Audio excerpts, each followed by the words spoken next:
Welcome, it's Brian reminding you that your whole future rides on the next 2 minutes. And it does so for this reality. I think human perception is skewed, and that we focus on so much nonsense and ignore the moment at hand, what I call magnify the moment. So that if you were capable of letting all the noise, all the nonsense, everything go away, and you were capable of magnifying this particular moment in all of time, then you'd know how to answer this question. Are you the scene of your own crime? Do you buy into the nonsense of toxic sensitivity, political correctness, even identity politics? Concern with this nonsense, what I call the human derangement syndrome, leaves you in a position to not be open, not be ready for the moment at hand. So I think what happens to us is our self-deception, and we grabbed it when we were little, and it was piled on like extra layers of makeup. But that our perception of ourselves is skewed. And if you remember who you are, what you are, where you are, and your ability to take the building blocks of the moment at hand, match them up with your natural resources, and dictate literally anything. That's what we're talking about. When we say magnify the moment, that's what we mean. Because the greatest evil, let me just get this out, right, and get it off my chest. The greatest evil known to humankind throughout the ages, the greatest evil is preoccupation. Right? You're focused on something other than yourself in this particular moment in all of time. And you've heard me talking about the carrots at the end of the stick. Preoccupation, agitation, the agitation of, will I get there? Oh, will I make it? Oh, will it be as good as I want? Oh, am I going to get the seventh heaven? Oh, am I going to do this? Oh, well, what if this happens? What if A happens? What if B happens? All of life is a paradox, but I don't know if I'm prepared for it. All of that. The preoccupation with anything other than yourself, your natural resources, in this particular moment in all of time, that's the evil. Because that agitation keeps you from remembering who you ultimately are. Now, I talk at length about the amnesia, human amnesia, forgetting who you are and what you're ultimately capable of. And we talk about the scene of the crime. If we want to know, are you the scene of the crime? Then that agitation, the dis-ease, if you will, of human gettings is brought on by that amnesia, by that forgetfulness of who you ultimately are. So we get concerned, we get agitated, we get preoccupied, we get distracted. Distracted from what? Distracted from who you are at your core. Distracted from the realization that if you bring your mind's marrow, you bring your true grit, you can handle anything that fate throws at you. Now, the human gettings, they're constantly agitated. They're constantly worried. Well, what if I don't get a 4-year degree? What if I don't get my doctorate? What if I don't get a Lamborghini? What if I don't get a trophy wife or a trophy husband? What if I don't achieve this? What if I don't achieve this? All this getting, no being.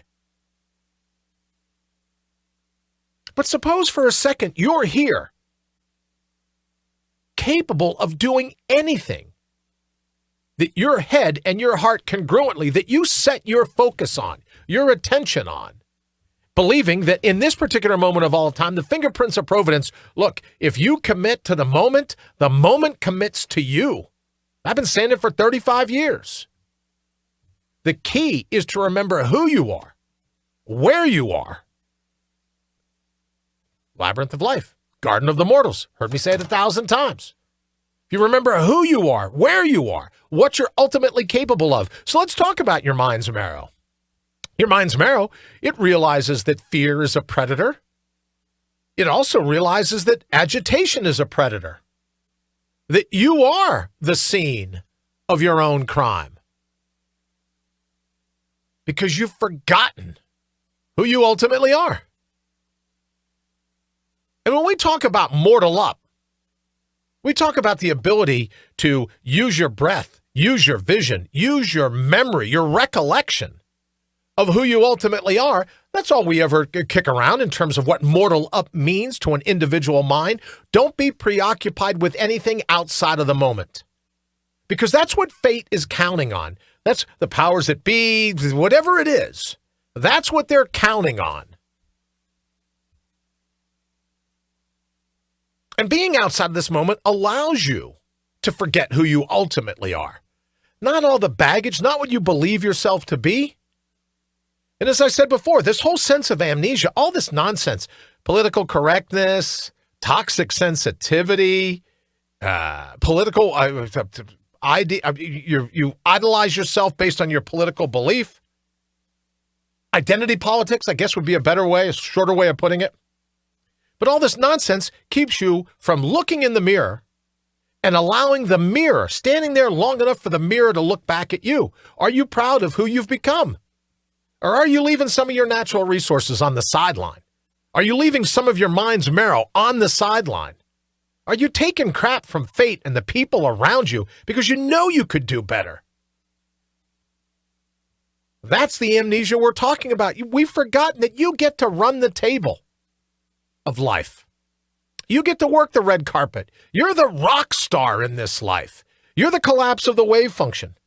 And what is evil stands in opposite. Now, you know, you've always heard the play of words, evil and live, live, how they're a mirror image of each other. Well, then that's in fact true. Evil is anything that keeps you from living, live. And what keeps you from living authentically is the amnesia, the forgetfulness of who you ultimately are. So let your critics pile on. Let everyone say what they want.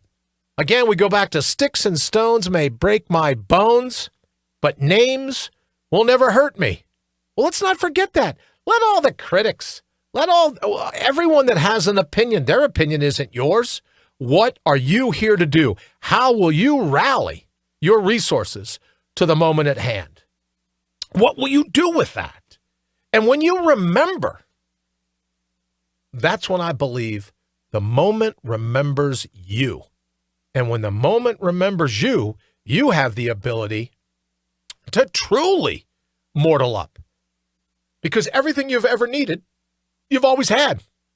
And those that mortal up realize that that is in fact the case. Tomorrow, we're going to be discussing kind of like a little bit of an adjunct to that.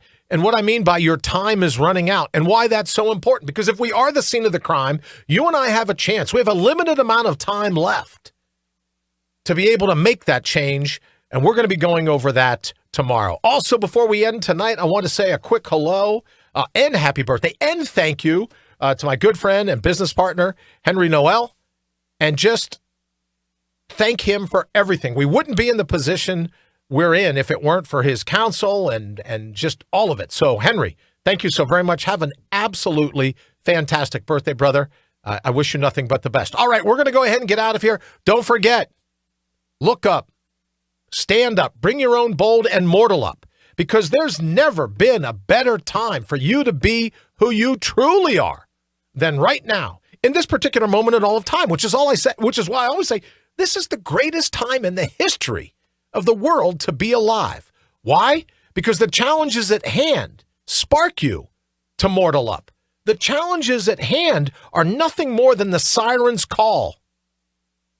And you have to decide how you're going to respond to that. You're going to be a human getting? Or are you going to be an authentic human being? Have an absolutely fantastic day. We'll see you tomorrow morning.